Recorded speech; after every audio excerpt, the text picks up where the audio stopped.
Proceed tayo sa solution of a differential equation. Okay. So, ano ba pag sinabing solution? Ang solution, ito, haba-haba ng sinabi niya rito for solution. Okay. Pero in simple terms, the solution is another equation free of any derivatives. So, yung solution, wala ka na doong derivatives or differentials. Okay? And then, when you substitute it into the equation, it now reduces to an identity. So, magiging equal na sila. Okay, example tayo. Ito, example number 1. So, prove that this equation is a solution to the differential equation given. Okay? Ito yan. So, ito, this is your differential equation. Differential equation yan. Okay? And then, itong nasa taas, itong y is equal to e raised to 2x, kung mapansin nyo, wala ng derivatives or differentials. So, this is what you call a solution. Okay? Solution ito. Okay? So, para makuha natin or ma-prove natin that this is a solution, kung napansin nyo, ang differential equation mo is second order. Second order ka. So, you need to differentiate twice. Okay? So, yung y is equal to e raised to 2x. Ang first derivative nito, ano kaya? Si Adrian, ano ka-recite na to? Adrian din? Tapos na ba? Sige, later na lang ako tawag ulit.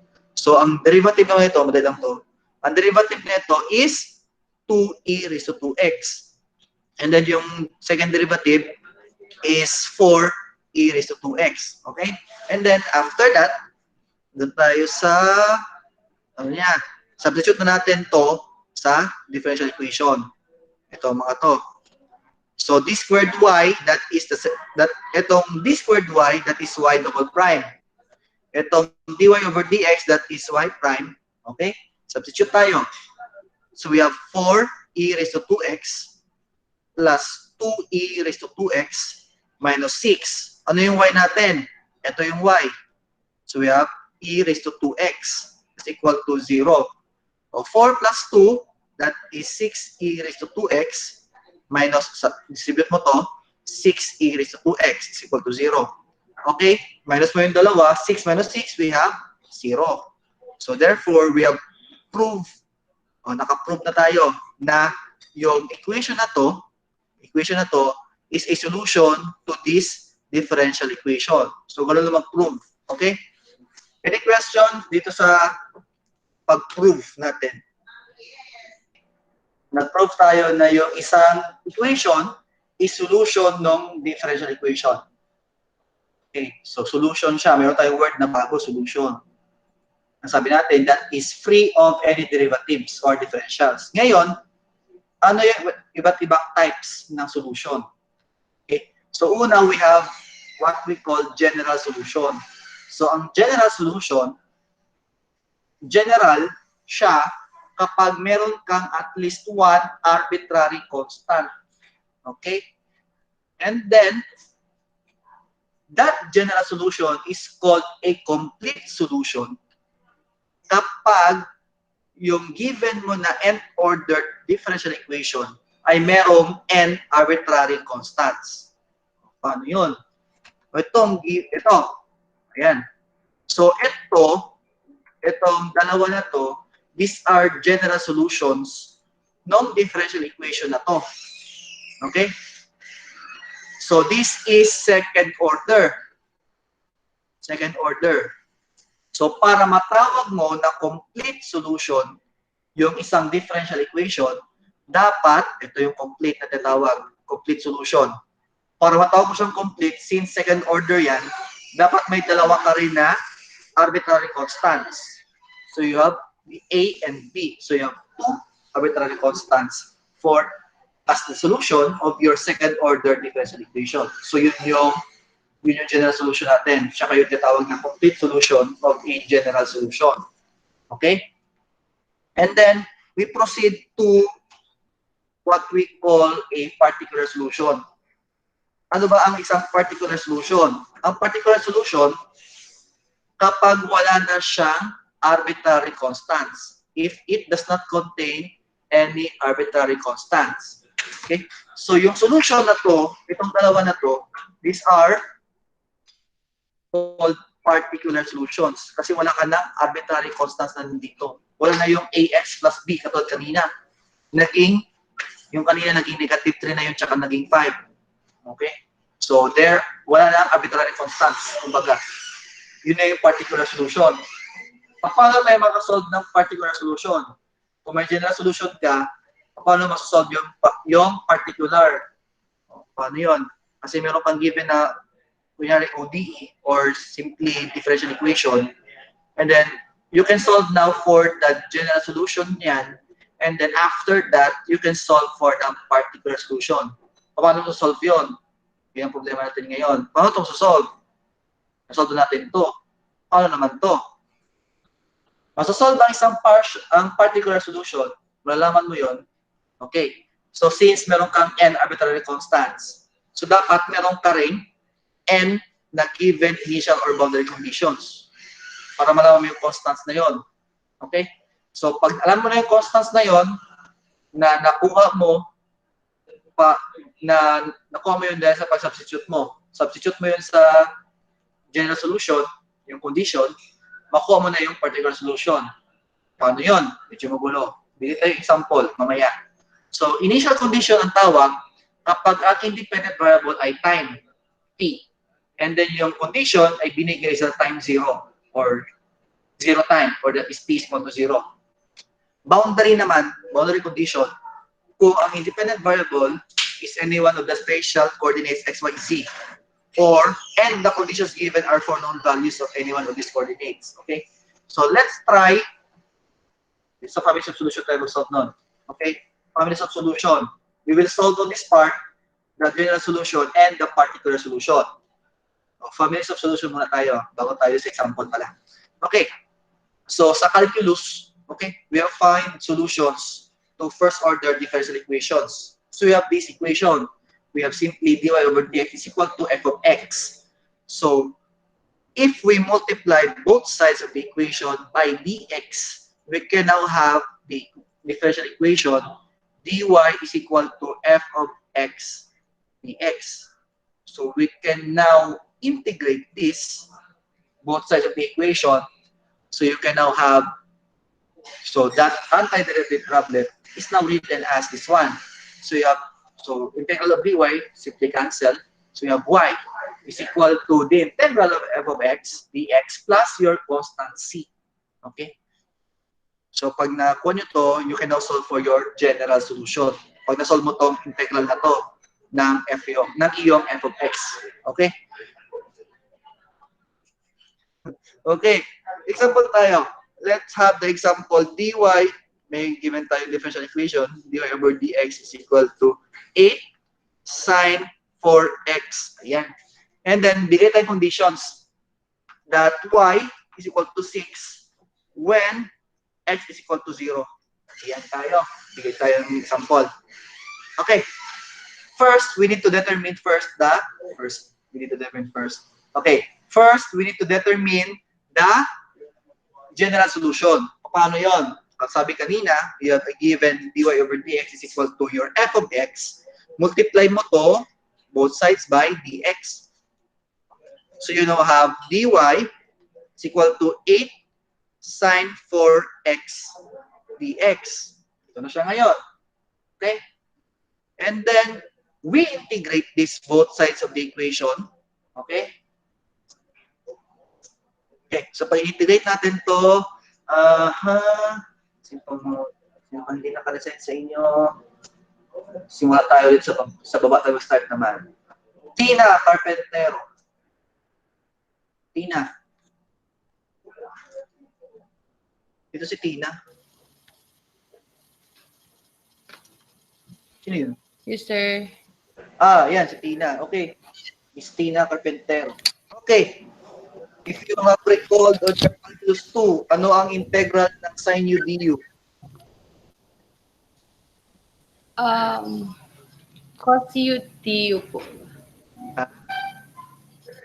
Cos U du po. Ay, Para hindi. differentiate nun. Integral. Integral ng sin u du. Cos U du. Cos U du.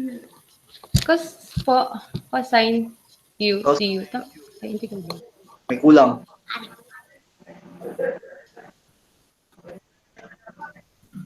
Negative. Negative. Okay, very good. Plus C. Ayun ang kulang mo. Sorry. Ulit na, review ulit na, ha? Kaya yun sa ibang block kanina. You need all to review your differentials and integrals. Kasi medyo nakakalimot na yan. Magagamit rin natin yan hanggang matapos ang course na to. Oo. Module 2, mas marami. Mas marami sa mga integration at saka sa differentiation formulas. Okay? Medyo basic na reviewin nyo. Huwag na yung medyo madugo. Medyo basic formulas nyo lang. Yun na yung maalala nyo. Okay? Thank you. Miss. So that is now the integral of sin u du. We have negative cosine u plus c. Okay? Mag-let u tayo dito. So your u is 4x and then your du is 4 dx. Ito ang problema ngayon. Wala ka ditong 4. dx lang ang meron.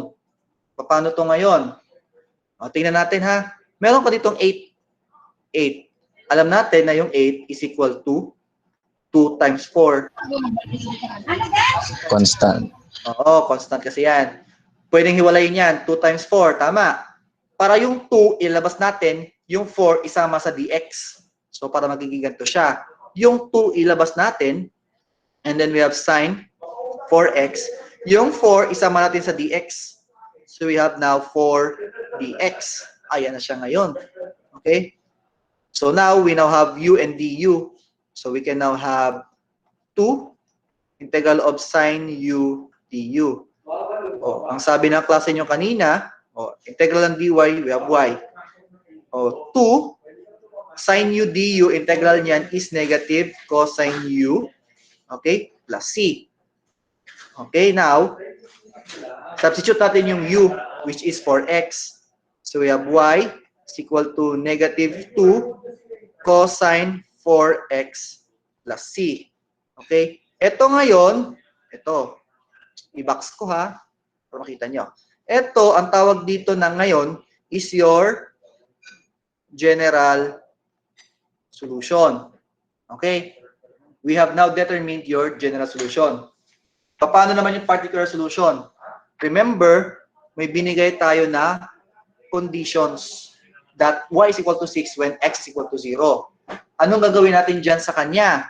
From your general solution, Substitute. okay, very good, Mr.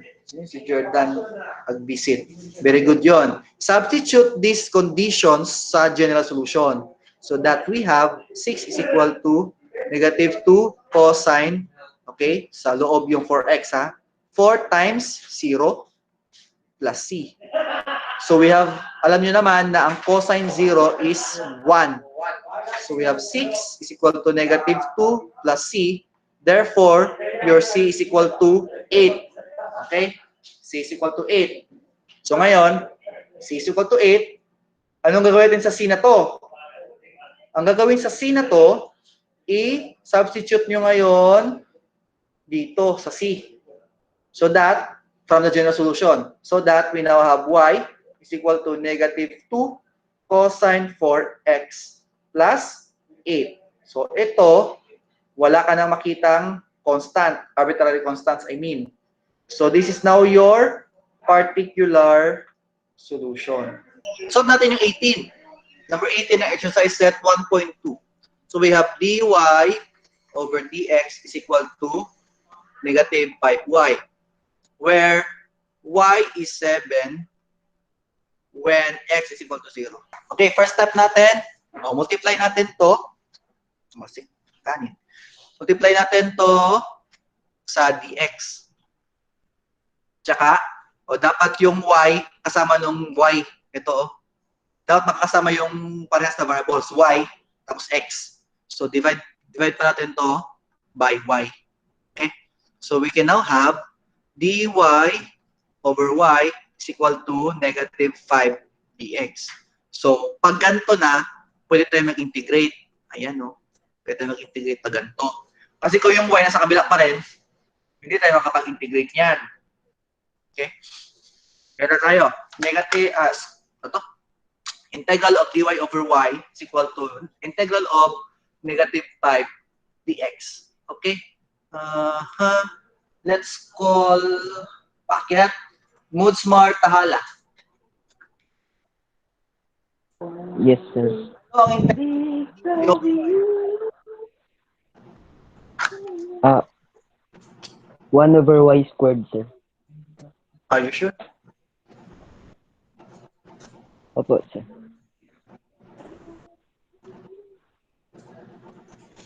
Dy over y? Ay, 1 over y squared, sir. 1 over y squared. Sige. 1 over y Opo, sir. squared. Okay. Tapos, ano yung integral ng negative 5 dx? 0, sir. Ha? Kasi walang variable.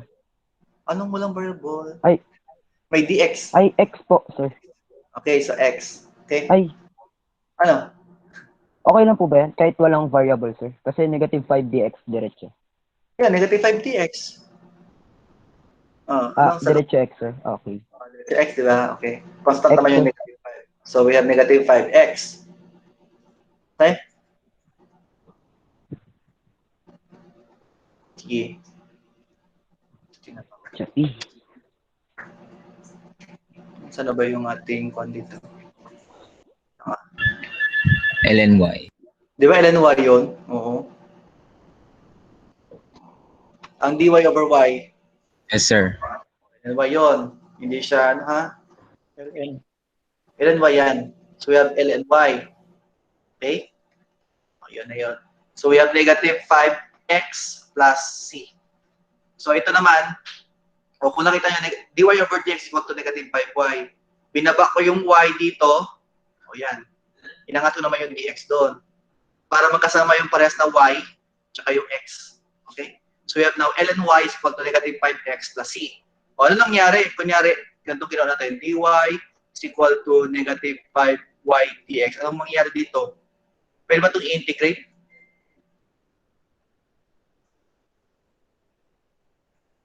Pwede itong i-integrate yung negative 5y dx. Hindi yan pwede. Dapat Bawal, sir. Oo. Kasi with respect to x tayo nag-integrate. So dapat itong y, ibaba mo doon. So kaya meron kang dy over y is equal to negative 5 dx. Ito na yung pwede mong i-integrate. Yun na yun. Okay, paano ito ngayon? Dapat maka-obtain tayo ng solution na y is equal to negative yung sa kabila. Dapat maging y to. Remember, sa laws on logarithms, meron tayo doon na rule or meron tayong law doon na that your exponential e raised to ln of a certain variable, let's say y, that's now equal to y. Tama? Okay, e raised to ln y. So, ito, e raised to ln y. So, dapat yung kabilang side ng equation mo, e ganun din. So, you have e raised to negative 5x plus c. Okay?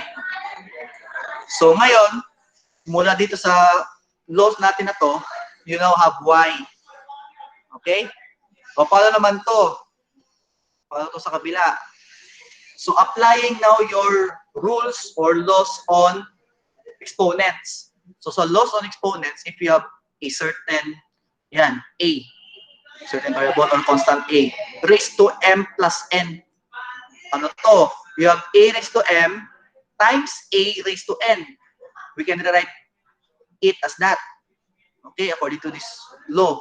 So you now have e raised to negative 5x times e raised to c. Yan na siya.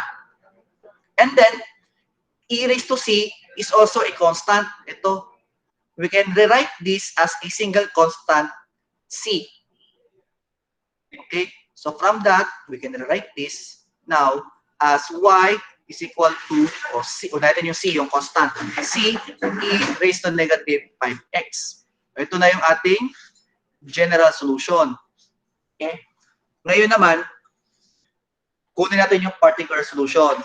So you have the conditions that y is equal to 7 when x is equal to 0. Substitute lang natin. We have 7 is equal to c e raised to negative 5 times x. Your x is 0. E raised to 0 is also equal to 1. Therefore, your c is equal to 7. Ito na yung constant. Substitute mo to sa general solution. So therefore, your particular solution is y is equal to 7e raised to negative 5x. O ito na yung ating particular solution. Okay? Okay na yun? Nagets na?